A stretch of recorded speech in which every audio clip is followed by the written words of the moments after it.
Alright, I'm going to cover completing the square in this video.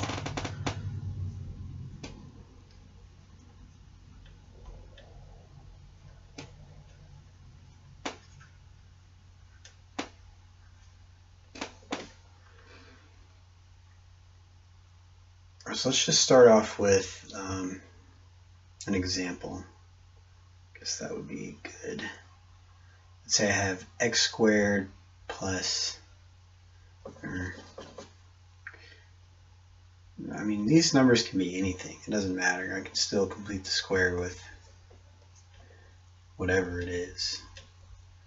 But let's just say we have this. We want to find the solution to this, the x solutions. Well, I'm going to start off by dividing everything by 5. So I'll have x squared plus 7/5 x minus 2/5 is equal to 0. And I guess completing the square can be actually taken kind of literally. And what I mean by that is, let's draw a diagram while I do this. Alright, so that's going to be 2/5 on this side. And that's going to be x squared plus 7/5 x. So basically what I'm trying to say here is that x squared, and then this is going to be 1/2 of 7/5 x, where I could say this is 7/10 x, and this is 7/10 x. And so if we see that, then I know this is x plus, or I'm sorry, I'll write it here. So, well, okay, so we have x, and then I'll have 7/10. And I have x, and I have 7/10. And the reason for that is 7/10 plus 7/10 is 7/5. So I want to write here what 7/10 times 7/10 is going to be, or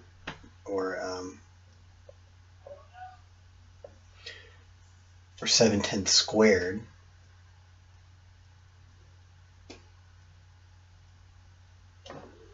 And then I want to add that on both sides of the equation.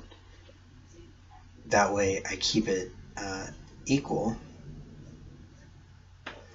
So if this is equal to that, then this should be equal to that, since I just added 7/10, the same number on both sides. So when we say completing the square, this is kind of what we mean. Is I want to say, well, this is x plus 7/10 times x plus 7/10. The reason for that is I want to be able to reduce it like this and end up with, you know, some rational number or some number over here. So that's going to end up being 49 over 100, and then 2/5.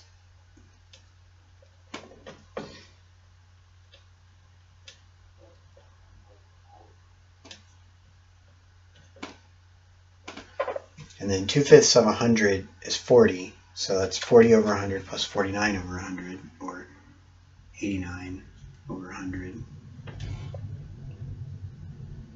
Right, and then I have x plus 7/10 times squared, so I could take the square root of both sides. But if I take the square root of both sides, I have to realize that there's going to be two answers that give me, there's two numbers I can square to get 89 divided by 100. The two numbers are this plus and minus the square root of 89 over 100. So that's going to be x plus 7/10.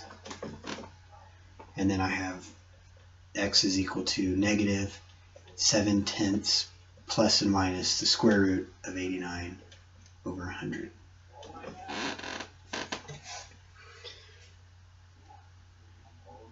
So that's completing the square right there. Let me do one more example, that way we can see what I'm talking about. I just have a good amount of examples. So let's just say 7x squared plus 5x plus 3 is equal to 0. And I want to solve this equation.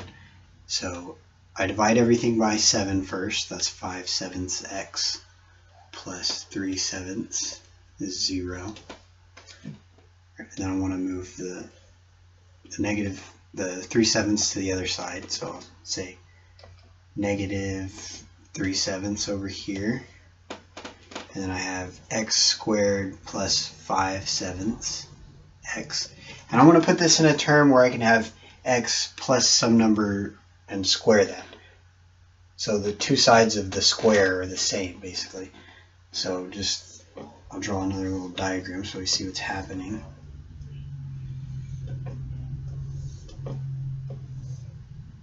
So I have x, and I want to say x plus something is going to give me, well, I have x. Well, actually, I know what these two are now. The two rectangles are. I know it's going to be half of 5/7 here and half of 5/7 there. In other words, I'll have 5/14 x there and 5/14 x there. And I'll have x squared there. So between these three terms, I have what I have here. This part of the equation here on this side, x squared plus 5/7 x is the same as this. And then I want to say, what can I add to this side and that side to make this a square that I can contract, basically. And so the answer to that is, well, this would have to be 5/14. And same here. And I would just have 5/14 squared. Or I would just add 5/14 squared to both sides.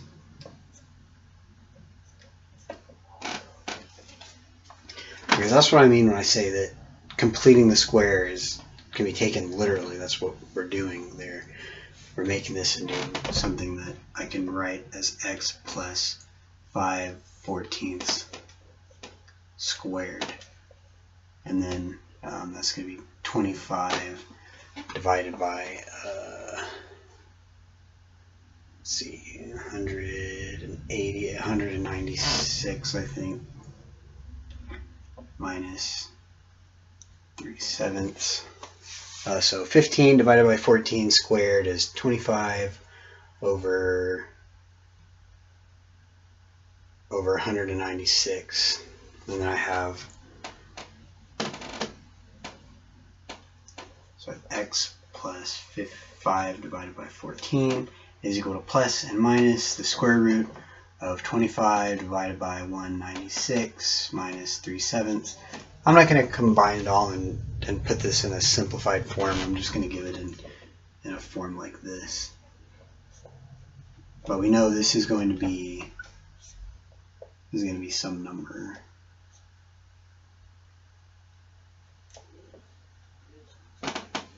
Oh, actually,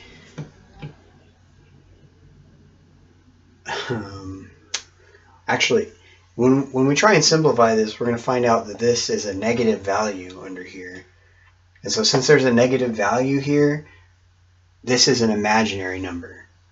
And I might do videos on imaginary numbers, and complex numbers. So the roots here are complex roots. Basically what that means is, I didn't realize I was doing that when I wrote this problem, but it means that the parabola is going to take a form. If this is the x-axis and this is the y-axis, the parabola is going to be somewhere up here that it never touches the x-axis. So there are no zeros. Or in other words, the zeros are all complex numbers which can only be seen in a complex plane, not in a plane of real numbers. So that's what happens when this is called the discriminant is negative. And we can do more examples like that in other videos. Alright, so that's the method of completing the square. And now I'm going to show it in a general form. If I have ax squared plus bx plus c is 0, I can just rewrite this as x squared plus b divided by ax plus c divided by a is 0. And then just like we were doing before, I just move the ca to the other side. It becomes a negative ca. And then I have x squared plus b divided by ax. And so here I can draw the diagram again if I want. But pretty much what we've been doing is we've divided this into half, and we divided it by 2 and squared it. So I already know that it's going to be b squared divided by 4a squared. Since I would divide this by 2, so it would be divided by 2a, and then I would square it. So I'm just going to add that onto both sides. That's b squared divided by 4a squared. That's a minus. Or is that good enough to read? But so basically what we did was I had x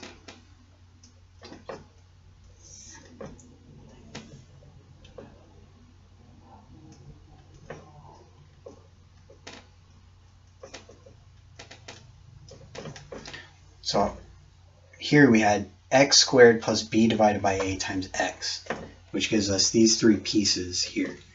Or b divided by 2ax plus b divided by 2ax would be b divided by ax, and then x squared. And so then from that we could find this piece, b squared divided by 4a, because these would each have to be b divided by 2a. I know maybe you caught on already with the diagram here, but I just wanted to show it for like completeness.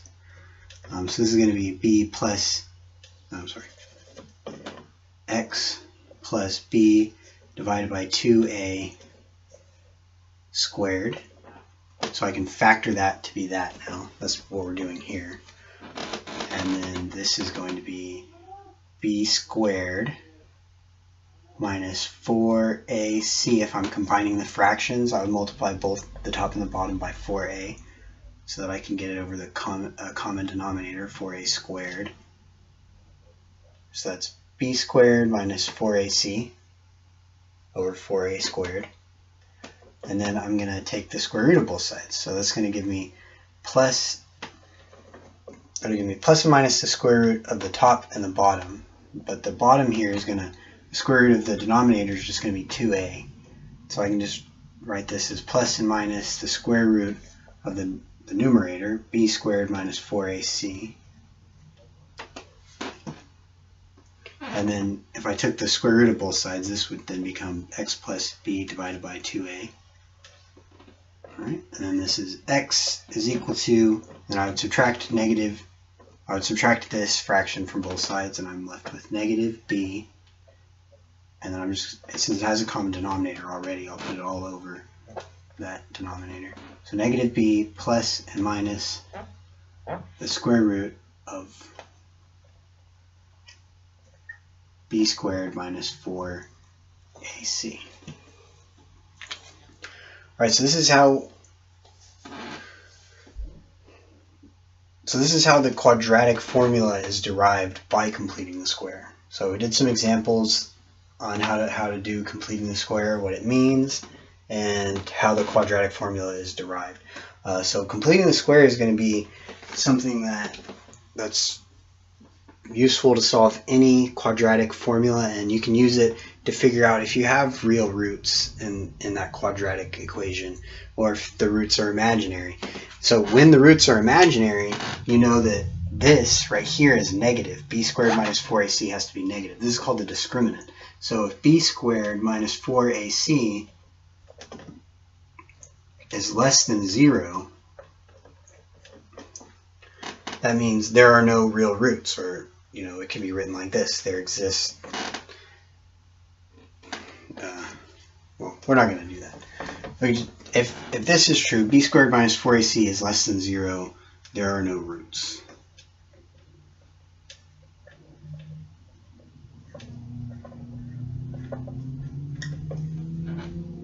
I'm sorry, there are no real roots. There are complex roots. But I'm probably only going to be concerned with real roots for most of my videos. I might get into those kind of topics later, but that would probably be a long time from now. So quadratics, what was I going to say? So this right here is a quadratic formula. So if you just want to memorize a formula and how to plug in these A, B's, and C's to figure out what your roots are, you can just memorize that. Or you can memorize the method on how to complete the square, and you can always have the quadratic formula. You can always derive it and use it. Those are both good methods on solving quadratic equations. And actually, if you learn all this and you understand all of this, you can pretty much forget about learning how to factor everything, because you can always get the answers using this. You don't really need to spend all that time factoring quadratics. And there's going to be a lot of time spent on that in most of your classes, but probably rambling now. So in the next video, I'm going to show where completing the square, one application of it. It's going to be the intersection of the line and the circle.